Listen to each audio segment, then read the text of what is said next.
Seguimos en Tribuna TV. Como expresamos, esta noche se encuentra con nosotros Roberto Rivas, politólogo de nacionalidad venezolana.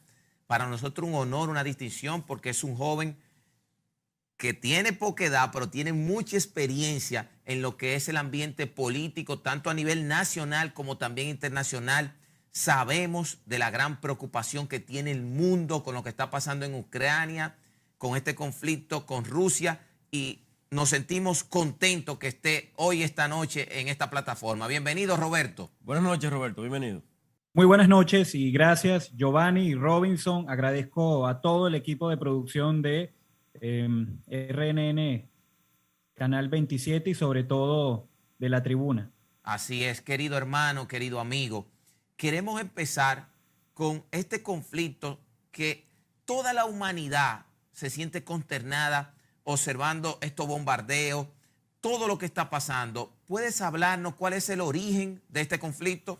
En primer lugar, quiero destacar que la guerra no ha empezado hoy, ni ayer, ni en las últimas semanas. Se trata de un conflicto que llega ya a 8 años de duración desde el año 2014. En el año 2014, recordemos, fue anexada Crimea y los territorios separatistas de la región llamada o conocida como el Donbass. Desde entonces, el ejército ucraniano se ha mantenido en conflicto armado, pero se trata de un tipo de guerra asimétrica, irregular, con tropas, digamos, insurgentes, prorrusas, y que recientemente alcanzaron el estatus como Estado, como una república afiliada a la Federación Rusa, con el apoyo militar, económico y diplomático de Putin. Por lo tanto, no es un conflicto reciente ni es nuevo. Se está repitiendo el guión que siguió la Federación Rusa con Georgia y como probablemente seguirá siendo con otras repúblicas como Finlandia o Moldavia, porque también tienen allí reclamos territoriales rusos. Ciertamente, Roberto, esto data desde el 2014, precisamente con la intención que siempre ha habido con Rusia y Ucrania. Sin embargo, hay quienes dicen que Putin ha estado detrás de Ucrania, de buscar acercamiento a Ucrania, y Ucrania siempre se lo ha negado. Incluso en su momento Hugo Chávez Frías hablaba en ese sentido y mandó incluso a sus funcionarios, a sus principales funcionarios, a que apoyen a Putin en ese sentido. Ya a través en el 2015 se firma un acuerdo para evitar que Rusia, Ucrania llegaran a un conflicto en ese momento, porque tal como tú dices, no es desde ahora. Sin embargo, lo que se está viendo ahora es una violación también de ese acuerdo del 2015. ¿Cuál es en sí la realidad en estos momentos? Hay quienes creen que por los commodities, las tantas cosas, la materia prima que maneja Ucrania, pero además es un asunto geopolítico, evidentemente. ¿Qué lectura tú le das? Quisiera retomar lo que mencionabas de los acuerdos de Minsk del año 2015. De una u otra forma fueron golpeándose, fueron derribándose y deshaciéndose con el tiempo. Cada vez que se enviaba un cohete, un misil, un ataque, ambas partes se culpaban mutuamente, una a la otra. Por lo tanto, es sumamente difícil determinar quién ha iniciado o quién ha reactivado las hostilidades. En años anteriores, el intento de la Federación Rusa por contener el avance de la OTAN y también el avance de la Unión Europea ha llevado a las otras repúblicas, digamos, que están dentro de la órbita rusa, a tomar aquello que llaman un realismo defensivo. En eso consiste la organización del Tratado del Atlántico Norte, pero que ahora, con el intento de unir a Ucrania, ha reaccionado Moscú de una manera bastante agresiva y que lo venía advirtiendo. Es importante recordar que Turquía juega un papel preponderante porque también es parte de la OTAN. Es decir, hay un juego geopolítico que no solamente podemos abordarlo desde el punto de vista académico entre el realismo y el neorrealismo. Estamos en un sistema internacional, algo así como anárquico, entre comillas, y que los acuerdos de Minsk, cualquier protocolo, cualquier conversación se deshace siguiendo siempre el interés nacional y cada una de sus partes con sus juegos y estrategias de poder.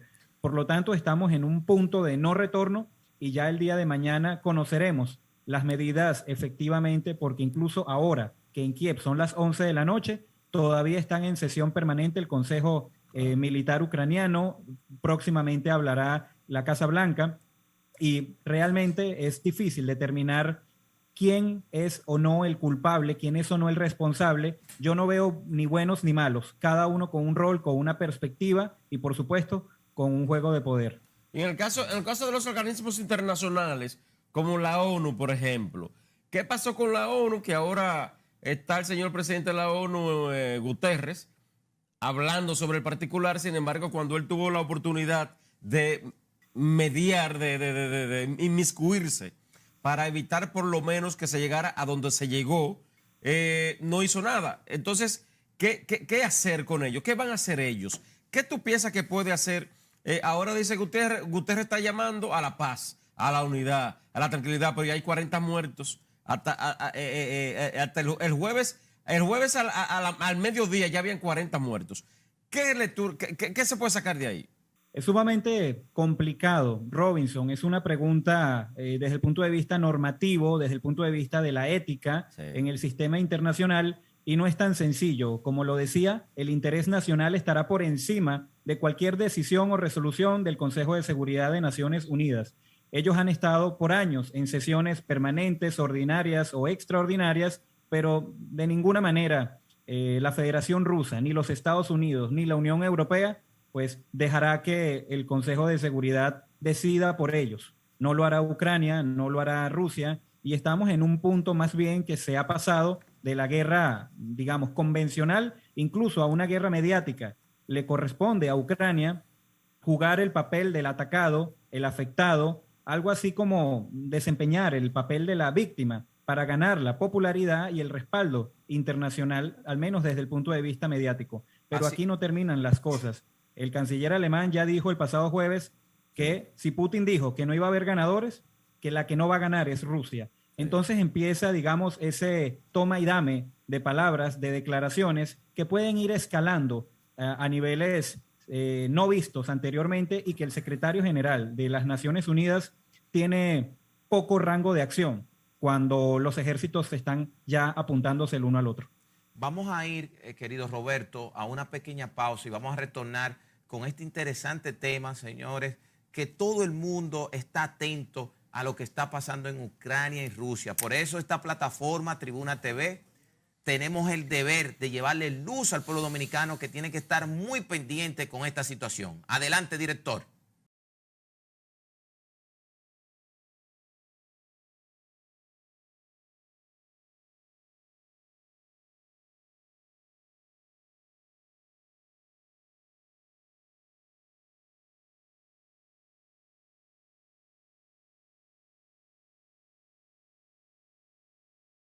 Seguimos en Tribuna TV. Se integra a esta plataforma nuestro querido amigo Ramón Pimentel. ¿Cómo estás, Ramón? Buenas noches, muy bien. ¿Y ustedes cómo están, Giovanni y Robinson? Se integra la entrevista porque ya le estaba aquí. No, se integra a este nuevo segmento con la entrevista especial que tenemos esta noche con Roberto Rivas. Roberto, te queremos aprovechar en sentido amplio. Esta semana, el actual presidente de la República, Luis Rodolfo Abinader Corona, en los titulares de los periódicos, pide al país prepararse ante crisis de Ucrania tras ataque de Rusia. ¿Qué tú nos puedes decir, querido amigo? En esas declaraciones me parece que la intención es tranquilizar, prepararse en el sentido económico, familiar, de acuerdo, pero de ninguna manera pienso que se refiera a un asunto de escalada o de terror generalizado por los mercados, por las compras nerviosas. Me parece que son las palabras adecuadas, y así lo ha secundado también el embajador de la República Dominicana ante la Organización de Naciones Unidas. En ese mismo tenor, Roberto, buenas noches. Con relación a esas mismas declaraciones del presidente Abinader, ¿qué puede esperar República Dominicana y el mundo, pero más nuestro país, en los efectos económicos con relación a esta crisis ahora ya de Ucrania y Rusia? En primer lugar, un aumento generalizado de los costos, naturalmente, de combustibles, en gasolina, gas, de acuerdo, eso recrudecería y sabemos cómo ha sido el comportamiento reciente de los combustibles, de la gasolina, de los transportes y cómo eso afecta de manera secundaria, entonces, en algo así como un segundo efecto, los costos de alimentos, bebidas, energizantes, productos agropecuarios. Me parece que si ya veníamos sintiendo los efectos post pandemia en la economía, el ataque ruso a Ucrania pues duplicará esos efectos económicos. Así que me parece por eso la sesión reciente del Consejo Económico, el gabinete económico que preside el presidente Luis Abinader. Bueno, extendiendo esa parte de la parte económica, Roberto, entre Rusia y Ucrania estamos hablando de dos países que tienen, de dos potencias en cuanto a minerales y asuntos que tienen que ver con la alimentación, ¿no? Si hablamos de maíz, estamos hablando de Ucrania, que tiene el mayor porcentaje de este mineral. Estamos hablando de Rusia, que tiene también petróleo. Estamos hablando de dos países con mucha fuerza, mucha potencia económica. Y dos países también de que muchos de nosotros, vamos a decir que pudiéramos, nos beneficiamos muchísimo de ellos. De seguir concretándose lo que está sucediendo, ¿qué podemos nosotros como país esperar? Muy buena pregunta, Robinson. Y en general me parece que la mayoría de los dominicanos, o al menos para mí como venezolano que vivo en la República Dominicana, hay un montón de efectos inesperados o que no se conocen normalmente. Por ejemplo, se ha avanzado en el tiempo reciente una exención de visados, de acuerdo, para los dominicanos que viajan hacia Rusia. Eso podría verse afectado. Es decir, que inversionistas dominicanos no podrían viajar a Rusia sin visado. ¿O de acuerdo? Entonces, esos son avances diplomáticos que podrían contrarrestarse o podrían detenerse, congelarse, si la República Dominicana y su política exterior mantiene una línea más cercana a Washington o a Kiev que a Moscú. Pero ¿cuántos de nosotros está enterado al respecto de esos procesos diplomáticos, ese proceso de visados? Por otro lado, la República Dominicana importa hierro, cabillas y materiales de construcción de Ucrania, que es un gran exportador de materiales y materia prima en temas de construcción, cabillas, hierro fundamentalmente. Sí. ¿Cómo se verá afectado entonces la asociación de constructores o de empresas dedicadas al sector inmobiliario de construcción? Y sobre todo ahora que el gobierno del presidente Luis Abinader está involucrado en dos grandes procesos de infraestructura, el metro hacia los Alcarrizos y la verja perimetral con Haití. Querido hermano Roberto, quiero aprovecharte, seguir hablando sobre este tema, pero en especial con la posición de los Estados Unidos. Esta semana, el jueves, unas declaraciones muy controversiales del expresidente Donald Trump, quien afirma la acción rusa en Ucrania fue posible por la debilidad de los Estados Unidos. ¿Cuál es tu opinión sobre esta afirmación del expresidente tan controversial? Pienso que en la política exterior de los estados puede tambalear de acuerdo con los acontecimientos. No me parece que las declaraciones hayan sido inoportunas, pero que de acuerdo con los acontecimientos pareciera que debiera bajar, de acuerdo, el tono, porque la República Dominicana no tiene un rol militar o de alianzas o de la OTAN. Pareciera ser que debería mantenerse neutral con los últimos acontecimientos. Sin embargo, si avanza la invasión ucraniana, la invasión rusa en Ucrania, puede ser que esas palabras entonces fueron acertadas.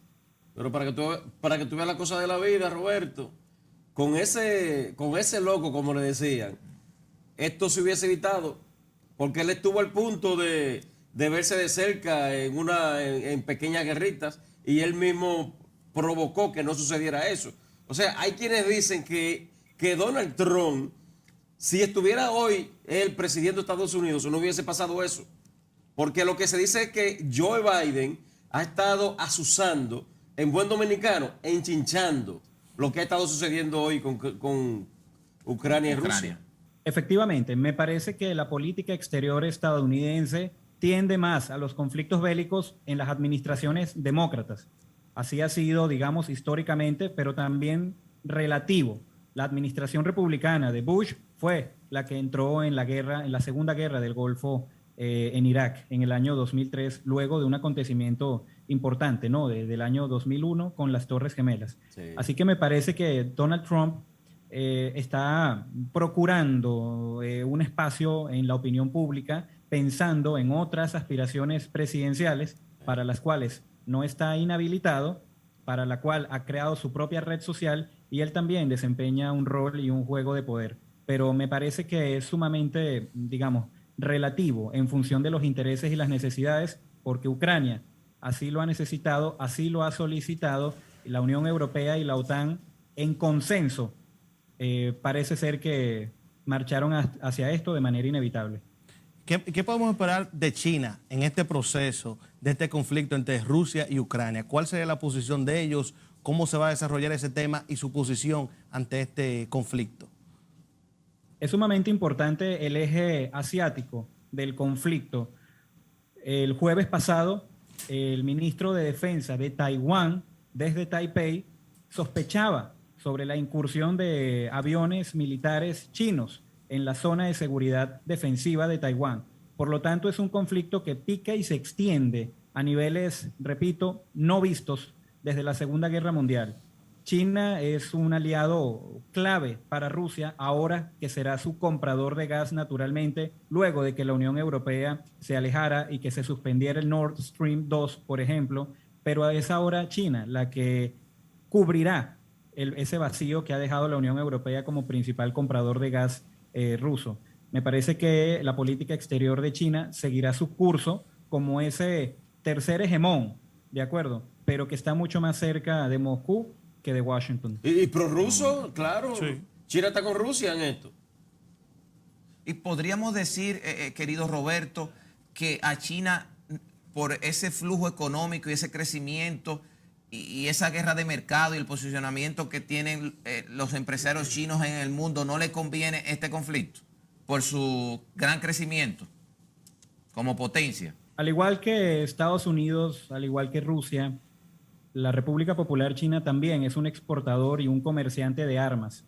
Recordemos que en el fondo la venta y el mercado de armas legales, ilegales, tráfico, ilícitas, en cualquiera de sus expresiones, es un mercado multimillonario con transacciones pues multimillonarias, día por día, hora por hora.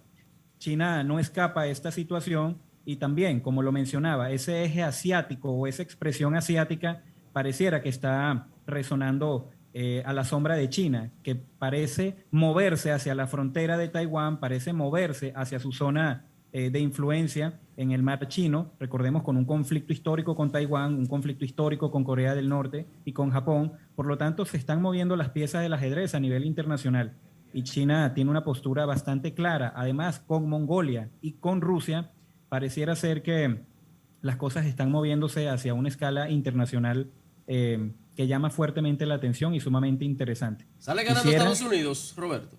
No lo creo. No sale ganando. ¿Por qué? Los Estados Unidos han agotado una etapa histórica.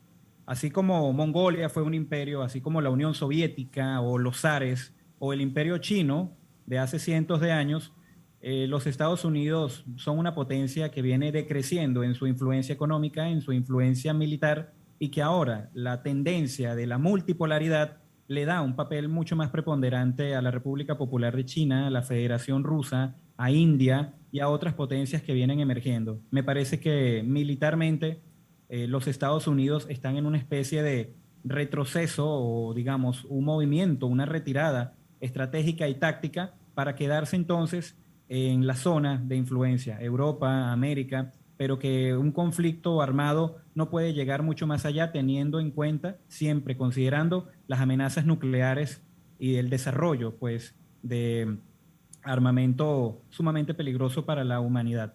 Así es, Roberto. Antes de despedirnos, me gustaría que le enviaras un mensaje a la República Dominicana, como también a América Latina con esta situación.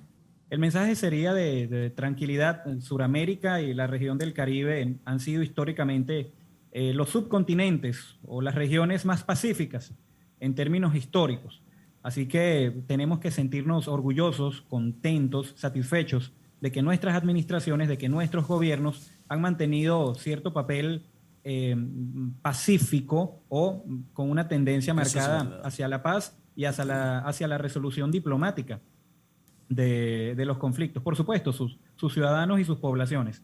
Esta no debería ser la excepción, pero insisto, Venezuela juega un papel geopolítico también, allí está Cuba, ¿de acuerdo? Y se vienen reconfigurando, como lo dije, todas las piezas del escenario internacional y el equilibrio tiene que retornarse nuevamente y pareciera que el peso preponderante no quedará en los Estados Unidos.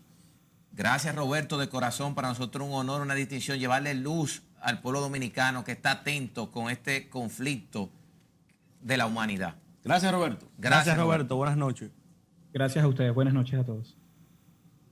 Tenemos que despedirnos, amables televidentes, darle las gracias a Roberto Rivas, un joven politólogo de nacionalidad venezolana. ¿Fue parte de este equipo? Fue parte de este equipo con un segmento hablando con el politólogo y nos sentimos muy orgullosos de su crecimiento personal y que sigue haciendo aporte a esta plataforma a nivel de la política, como también de esa política internacional que hace mucha falta llevar luz a todo el pueblo dominicano. Buenas noches. Buenas noches a todos. Estuvieron con ustedes Giovanni Morillo, conjuntamente con Robinson Galvez y Ramón Pimentel. Será hasta una próxima entrega.